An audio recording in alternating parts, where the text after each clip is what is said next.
near Hayarkon Street and Gordon Street and Keren Kayemet Boulevard, of nowadays names of the streets, we still could see the remnants of the two big factories for silk production. So what I want to say that there were many attempts to produce silk all over the last 150 years in the Ottoman Eretz Israel and the British mandate Eretz Israel, but these production attempts were not very much successful because of lack of budget, lack of professional workers, lack of vision, and of course, the political and military conditions under which the land of Israel was, which did not promise much success. How much time do I still have for my lecture? Any time there, Professor Greif, that you like. And let me just stress that this session is held in the Israel room at the University of Georgia in your honor. And as Professor Sabatini before you said, Georgia has a wonderful diplomacy, and Georgia is taking care of this international relations and friendship. And there is a special room devoted to Israel and Israel students. And this is where we are at the moment. So please continue. Thank you so much. It's a big honor for me and for my country, Professor Mark. It's a great honor for us that you are participating in this conference. I'm contributing lectures for this important international conference for the last 4 years, if I'm not wrong. Yes, Professor, may I intervene very briefly? Please. To congratulate Georgia because it has the longest settlement of Jews after the Temple of Jerusalem, 2,600 years of history. Right. And there is a Jewish Silk Road. Congratulations. Thank you. Yes, congratulations. Thank you so much. Indeed. Thank you so much. It's very significant what you have just said, Professor Sabatini. I'm very thankful to you. So, in his article, Our Property in the Land of Our Ancestors, you know that Jewish people is very connected to its past, still celebrating events which happened 3,000 years ago, like the event we are going to celebrate the day after tomorrow, Shavuot, which will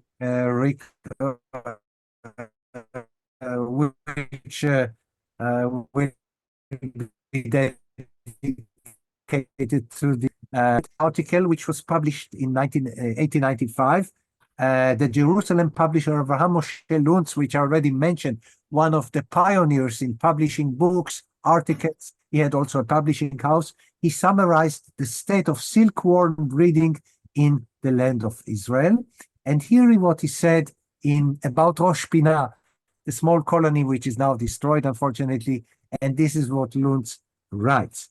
A house was built there in Rosh Pinah for the silk cocoons to be housed in all the colonies, and our construction had a twofold purpose. One, so that the farmers would not have to send their cocoons abroad, which was very important to the economy of that time, and B, to give work to many of the residents of Safed, a very important city in the northern of Israel, who asked for work, and there are none. There was no work for all the colonies and residents of the land of Israel at that time. In this house of silk production, says Luntz, there are now about 45 working places for the team of silk production, and yet there are still 100 places missing. So we need more workers to produce our silk industry, and most of the workers who are already working for the silk industry come from the city of Safed, a very old city in the land of Israel, now one of the biggest cities in the land of Israel. And in order for others to employ the workers, we have to buy to produce a budget to employ those 100 people. And now we establish also a new institute for the production of silk. So we see a lot of attempts to renew, enlarge, and develop the silk industry in the land of Israel. And in the same article, Luntz also mentioned that Rosh Pinah has a lot of space dedicated to the silk industry. In Rosh Pinah, for instance, 1,341 dunams of mulberry trees, which were planted in other places like Rishon LeZion, 180 dunams.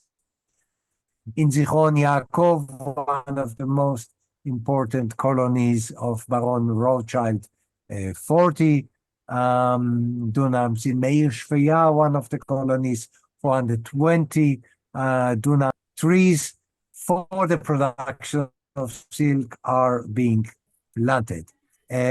So there is even a song written in that years, the end of the 19th century. One of them is called The Song of Silkworm in Judah, written by Yosef Halevi, one person who wrote lyrics and music. I repeat, The Song of the Silkworm in Judah, a song which many of the residents of the time sang, which shows the popularity of the silk production in the land of Israel. Yosef Halevi visited the land of Israel in 1891 and was very enthusiastic of what he saw in the field of silk industry. And he wrote his song, which was very popular at that time.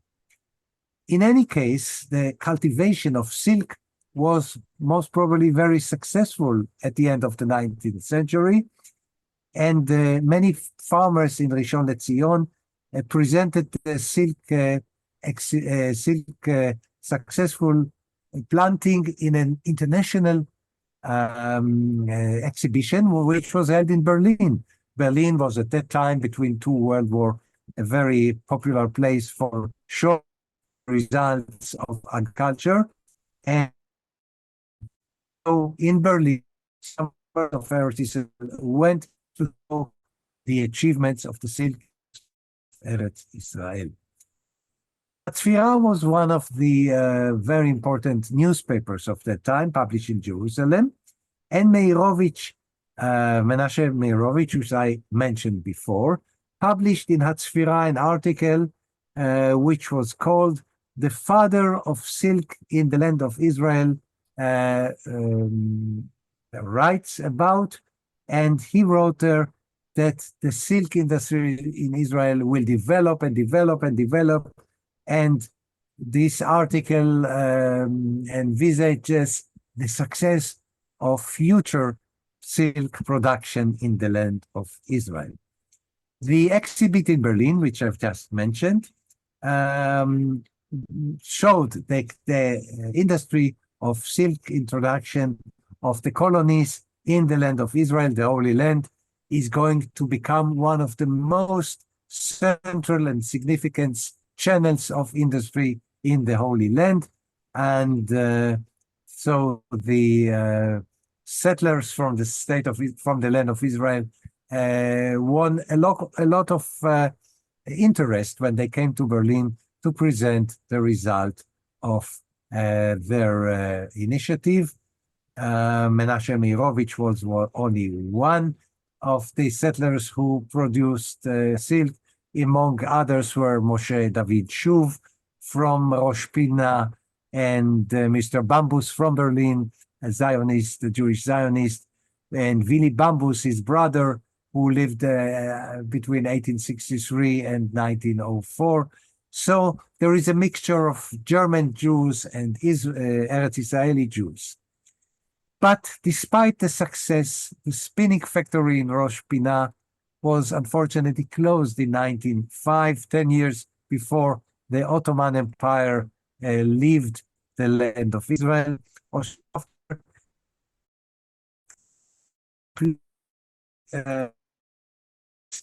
Of Damascus, Beirut, and 5 later, critical report published by the World Jewish Organization's newspaper reported that the silk industry will have to at least cease its activities because of the harsh economical situation in the land of Israel. And we know that shortly before the outbreak of World War I, the economical condition in Eretz Israel was really catastrophic. And this is one of the reasons why the silk industry will have to wait 20 years before it will be renewed under the British mandatory government, which was at least until the mid of the 30s more friendly to the economy of the land of Israel, more than the Ottoman Empire did. So, from 1922, there are new attempts to renew the silk industry in the land of Israel, mostly in Tel Aviv, the biggest Hebrew city in the world. And I mentioned some investments of many of big sums to renew the industry of silk in the framework of the first Hebrew city, Tel Aviv. Two big factories were established by rich Jewish families from Europe, more accurate from Germany. Until 1937, these factories were rather successful and produced a lot of silk in the land of Israel under British mandatory government. The factories had to close their gates towards 1940 when World War II broke out, and the British mandatory government had other interests. The war against Nazi Germany had now high priority, and silk production in the land of Israel lost its priority, and the two buildings had to close their gates towards 1940, when the British government recruited many settlers from Eretz Israel, also industrialists who were active in the silk industry. They also had to leave the industry of silk and recruit to the British Army. I would like to mention from my personal memories that I was living from 1959 to 1969 on the beach of Tel Aviv at the Hayarkon Street, and I could still see as a child the two buildings of the silk industry on the shore of Tel Aviv near the Shchunat Machlul colony. And when I asked my neighbors, what are these buildings? They all told me with big pride, you know, Gideon, these two big factories of silk were still active in the 30s, from 1922 to 1937, even 1938. Then they had to stop because all the interest, the budget, and the recruitment went towards the British mandatory government had to transfer its budgets from silk industry to the military actions against Nazi Germany, which was, of course, a very justified decision. And so the whole Eretz Israel population, the Jewish one, had to be recruited to the war against Hitler and the wicked Nazi government. So we can say that from 1940 until today, actually, there is no more silk industry in the land of Israel. I recently heard that there are some vague ideas, initiatives to renew this industry. I am not sure whether it will be successful, but we see that from the time of the early colonies of Baron Rothschild, through the mandatory government rule, and until today, the attempts to produce silk are not forgotten, not neglected, and who knows if when I will speak to you next year, the initiative to produce silk in the state of Israel will not be renovated and newly established. So from very successful attempts in the 19th century, in the 20th century. We are even in the 21st century, because this land was always connected to the Silk Road. As you remember my last lecture, Jews from Afghanistan, from Eastern Asia, were always connected and active in the silk industry, in the silk production. They were moving on the road of Silk Road. So it's only natural that Israelis will be again active in the Silk Road and the silk industry here in the land of Israel, which in the meantime has a very modern, very ultra-modern, and a very international, multi-faceted industry all over the world. Now with artificial intelligence, who knows if we will not among the pioneers of a new silk production in the state of Israel. Thank you for your attention, and I'm very thankful for your listening, for your attention, and I'm giving the word to Professor Ljiljana Markovic. Thank you so much, highly esteemed Professor Greif. This has been a pleasure listening to your paper. And I will just say one sentence before we give the floor back to you and to Ms. Sanja Stosic, Dr. Sanja Stosic, who is our next speaker. This one sentence is connecting my paper delivered yesterday on how the silk trade actually stimulated silk production, because this is in fact the key paradigm in the Silk Road role in world development, because it was silk trade between the Roman Empire and the Chinese producers, the Chinese Empire, but it very, very quickly stimulated production of silk throughout the Silk Road area, started with the Byzantine Empire, going on to southern Italy. I mentioned yesterday Roger II, the Crusades, Sicily, production of silk, and also now this is a complete picture with your contribution explaining the production of silk in Israel. I thank you very, very much indeed. Professor Markovic, allow me, I forgot to mention two names of industrialists who produced in the 30s of the last century. One of them was Mr. Delfiner. He had two partners, Yehuda Yochananov and his family. And Mr. Delfiner established the so-called Delfiner Silk Industry Ltd. In the land of Israel under British mandate. So there was a serious attempt to produce silk in the land of Israel.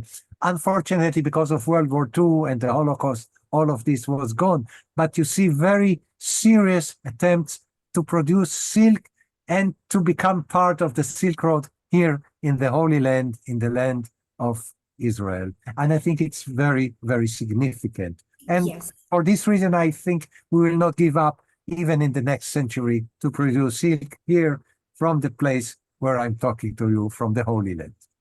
Thank you so much. May I ask you now to take the floor as the chair of this session and ask Dr. Sanja Stosic to give her contribution. Hey, Dr. Stosic, we are eager to hear your contribution to this conference. Please take the microphone. Ms. Sanja Stosic, please. I hope she's on the line. I don't know, she was on the line earlier, but we had these technical difficulties for which I, again, would like to apologize. And me too. We are not going to have, as I wrote to you, the contribution by Miss Adriana Barsi, because she's in a sports competition in Italy, actually, at the moment, and cannot connect. And I'm going to replace, because I changed places with Dr. Milica Golubovic-Tasevska. So if we don't find Sanja Stosic, I'm going to speak. But let me just use this while we are looking for Sanja. Dear Sanya, please join us. Let me just say one word of encouragement. There is a revival of silk handicrafts in the south of Italy, in the area of Naples, and a bit southern of Naples, because some young enthusiasts, sort of semi-artists, have decided to make a cooperative which is producing silk and artistic items made of silk thread. So there is a chance for silk production even in the 21st century, in spite of the fact that for a mass production and mass demand for silk, there was also the effect of the technological revolution, because when the artificial fibers like rayon and later on nylon and polyester became cheap and available, silk was sort of pushed aside because of its very difficult maintenance. I mean, silk has to be ironed while moist, and that's a delicate process. One has to be focused and skilled. So these sort of drip and dry materials basically snatched the popularity of silk fibers away for a long time, for 7 or 8 decades. But maybe the silk is coming back. We shall see for the more refined and luxury items. So can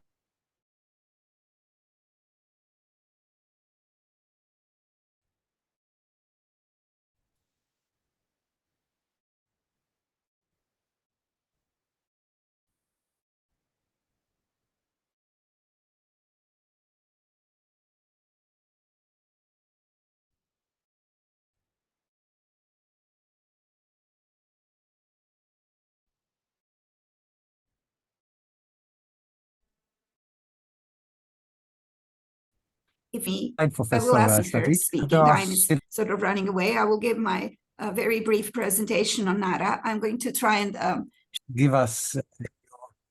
So okay, we're honored to we are honored to hear now Professor Dr. Ljiljana Markovic from the Republic of Serbia, one of the biggest scholars of our times, who will talk about present her paper about Nara.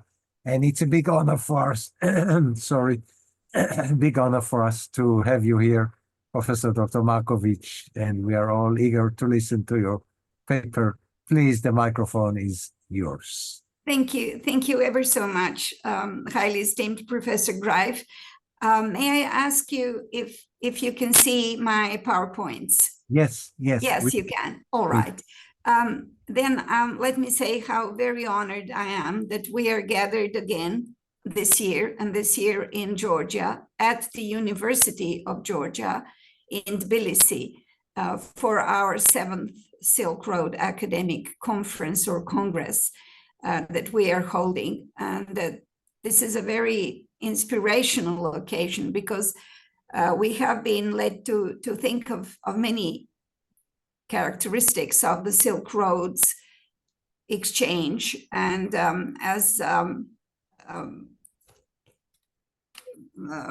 this has been already said, it is actually not only the Silk Roads, the Seidenstraße, this is also the Seidenverkehr, which really means communications. And this has been, since Baron von Richthofen coined this phrase, the main thing. I mean, we are aware of the importance of the exchange of ideas, and we are aware of the importance of the stimulus that this exchange of ideas and this communication, both ways, from the West to the East and from the East to the West, gave to the development of our civilizations and to the creation of the wonderful world that we. Can I interrupt you for 1 second? Of course, please. Nowadays, Verkehr is also traffic.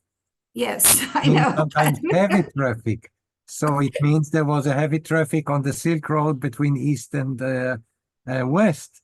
There has many meanings. In the modern German, it's traffic, as I said, heavy traffic on the road. Yes. There's a lot. Yes, I agree with you entirely. There has always been heavy traffic on the Silk Road, especially heavy in the weight of the most valuable and precious ideas that traveled along the Silk Road. There would be hardly any successful medicine without this traffic, and many other forms of knowledge. But at the time of the coining of the phrase, the Silk Roads, which was around 1877, Baron Ferdinand von Richthofen, known as the father of modern geography, who fell in love with the Silk Road and with China and Chinese geography, etc., actually thought he was very clever to think of this communications aspect of this traffic. And I cannot but agree with him. What is the topic of my talk today is in a way the continuation of my yesterday's presentation, which was on the ancient Silk Roads and the modern Road and Belt initiative, because we will start with the easternmost terminus of the Silk Roads, and that is Nara. That is the second Japanese capital, the ancient capital in Nara. Here is the very center of what we have as the well-preserved Silk Road artifacts. That is the material heritage, some of it, of course, embodying the non-material elements through their scripts and the actual writings on the scrolls. Well, this is the Shosoin, the imperial repository, and it still belongs to the Japanese imperial family, and the court imperial office is maintaining it and administering it. And this is a wonderful wooden building, which has a remarkable architecture. And I will try to be clever about changing slides. I'm not sure that I will succeed. Yes. First of all, the Shosoin is built on an elevated structure of wooden pillars. Japanese are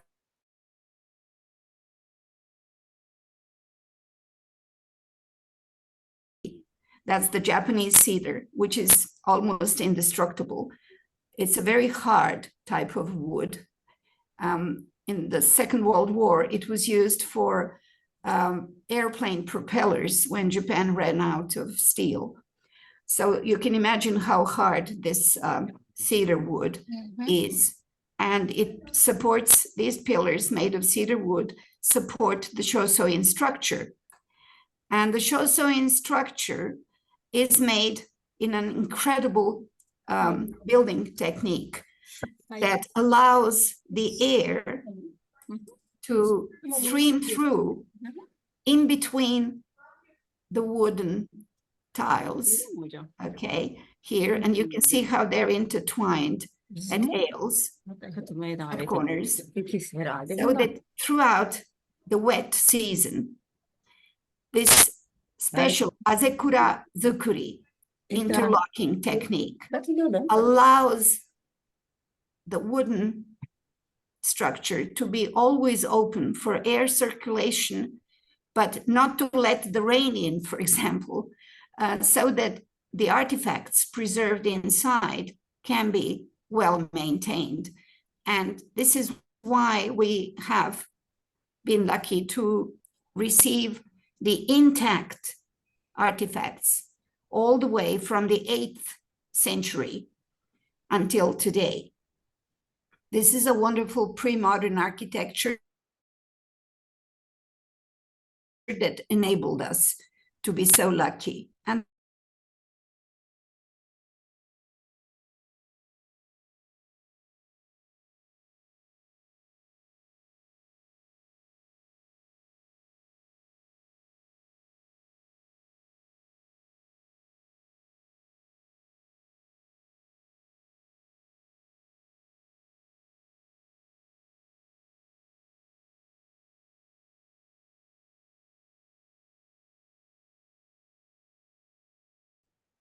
the Japanese were trying, the Japanese were always trying to preserve the crops, the rice and later on other forms of crops from that wet monsoon climate. And this kind of architecture was helpful in that.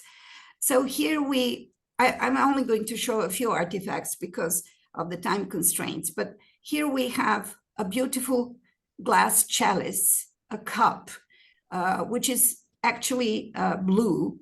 This color doesn't come in well in the slide, but it is a beautiful blue, a technique developed by the Romans. And it traveled all the way to Nara and was preserved in Shosoin. Of course, it was supported by a gilded silver foot, and it was made so convenient for drinking or for ceremonies. In Shinto, of course, it is the sake, the rice wine, which is used in ceremonies, in the purification ceremonies. And may I remind you that Japan has, throughout its history, been a theocracy, so that the Japanese emperor is always the topmost head of priests of Shinto, and the Japanese emperor is performing the Shinto rituals every morning and on big holidays especially. And within these Shinto rituals, the sake, the rice wine, is very important, as well as our brooms made of rice grass and rice petals. So this lotus flower-like structure with incredible circle decorations is something that tells us how glass, which was very special in production, and the production of which was mastered by Rome, was actually cherished in the imperial family and used in a syncretic way to supplement the Shinto ceremonies, which were sacred. There is another glass item which is perfectly preserved in the Shosoin, which came from Persia. The Persians were masters of the green grass, and this beautiful green grass, 12-lobed oblong cup, or looks more like a dish, like a saucer, came from Persia, so halfway down the Silk Road. And it was made by the technique of making lead glass. And it is of a much later date. This is about the 16th century, as it has been dated. But it came to Japan as a tribute, and it has been perfectly preserved. There is an annual exhibition of the Shosoin artifacts of the Silk Road. And this exhibition is held in the driest season in Japan, which is the end of October and the first 2 weeks in November.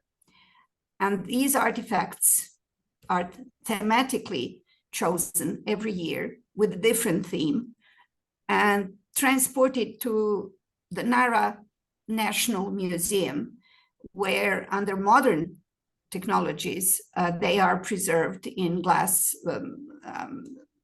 cupboards open to the public. And the queues for this exhibition are tremendous, and you have to book a ticket months in advance, of course, because the museum cannot house everybody who wants to see with their own eyes these beautiful ancient artifacts. Because the Japanese are also becoming more and more aware of the fact that they were the easternmost terminus of the Silk Road and of its meaning. And with development and modernization, all Silk Road nations will become even more conscious of the importance and of the meaning of the Silk Road. Heritage and belonging to the Silk Road will become a part of our identity and our pride. In the process of 1868 to today, Japan was modernizing rapidly, and Japan, as you know, became one of the most important world leaders in industry, technology, and the so-called Japanese miracle has been admired and studied all over the world. And Japan always, in this 150 odd years period, strived to be like the West, because people in modernization always look up to their idols, to those that they should catch up with. And that's a part of human psychology. But now that Japan has become more or less highly developed and self-sufficient, and it has an enormous internal rich market of 127 million inhabitants, and is much less dependent on the world trade and its movements.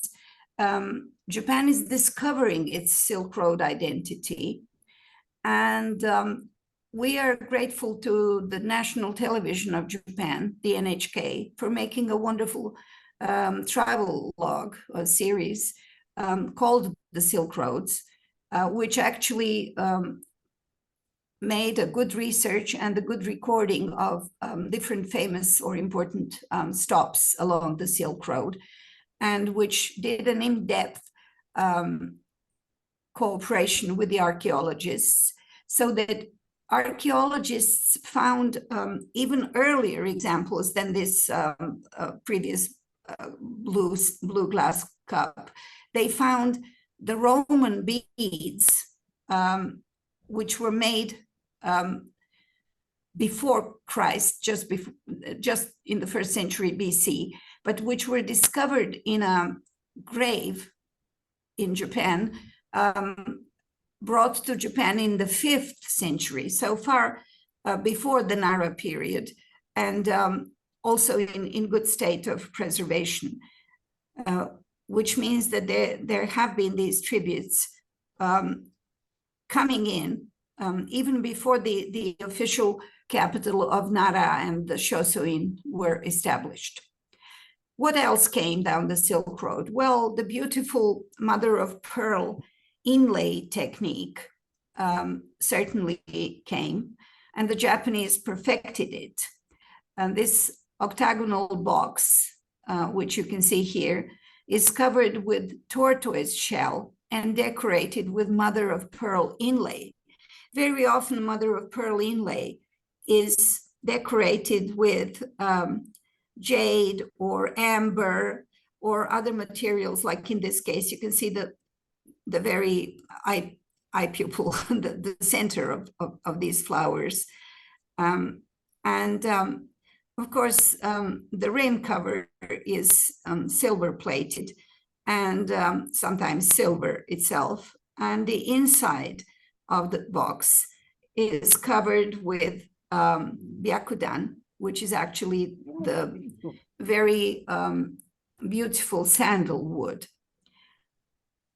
Well, there was the lacquer technique, the black lacquer technique, which was used for covering the box on the outside, and sometimes even the insides of these boxes were made by coating the surface with black lacquer. Sometimes this is the dry lacquer technique, which means that one layer after the other of lacquer are applied to the wooden box, making it entirely beautiful and very peculiar, actually.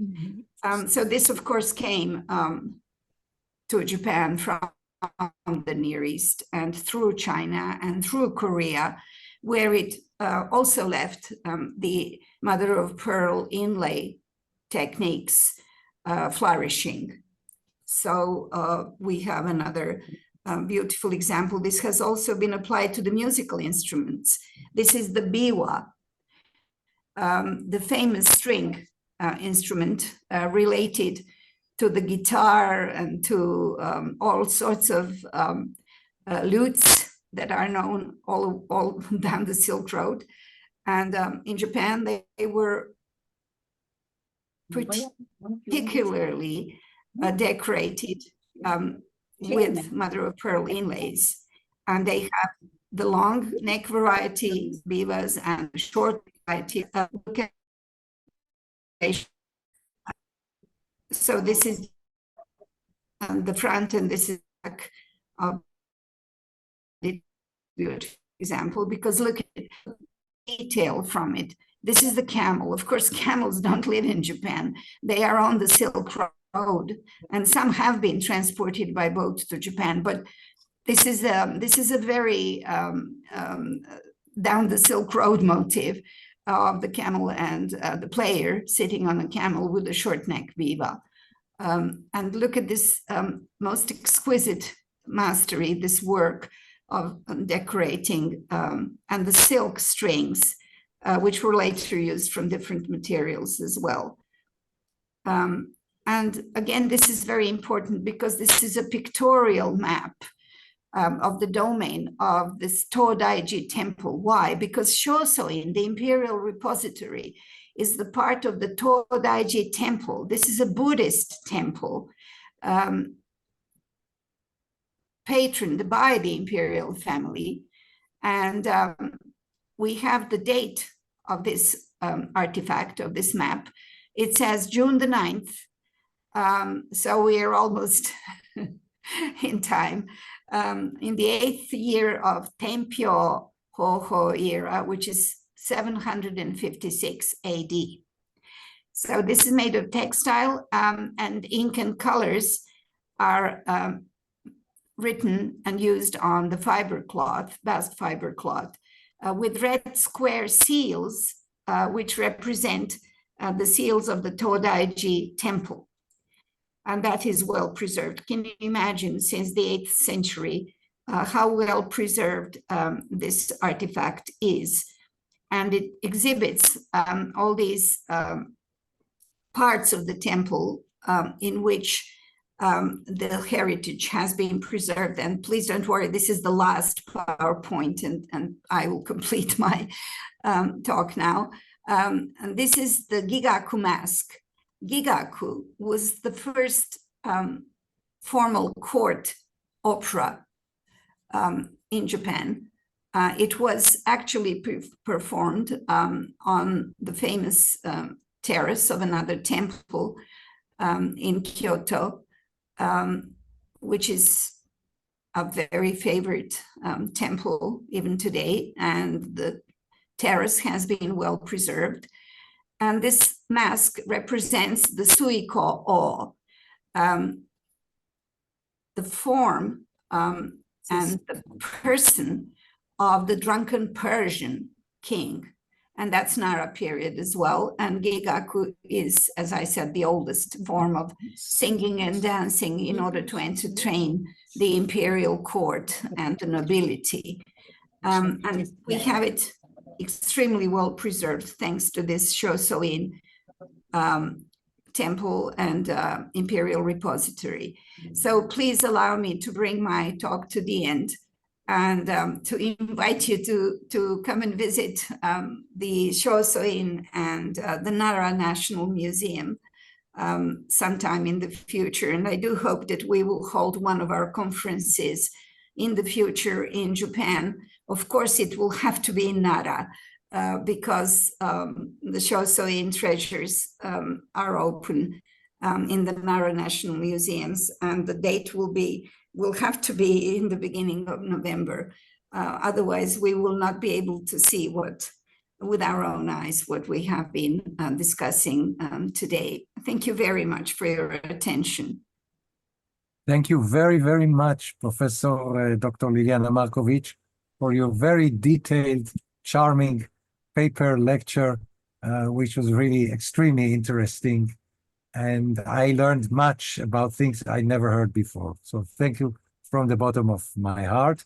I think our listeners share the biggest appreciation for your research, for your devotion, for the Silk Road issue, and for all your scientific achievements all over the years. Thank you ever so much. Thank you so much. Thank you so much. This is so kind of you. It was a big honor to have you here today. I think the session is concluded, if I'm not wrong. Well, Or I'm trying to have connect. other- Excuse me, Professor Greif. I'm trying to connect Sanya Stosic because she wrote to me that she's not able to contact us. But so Okay. let me just Let's make make another another try. try. Yes.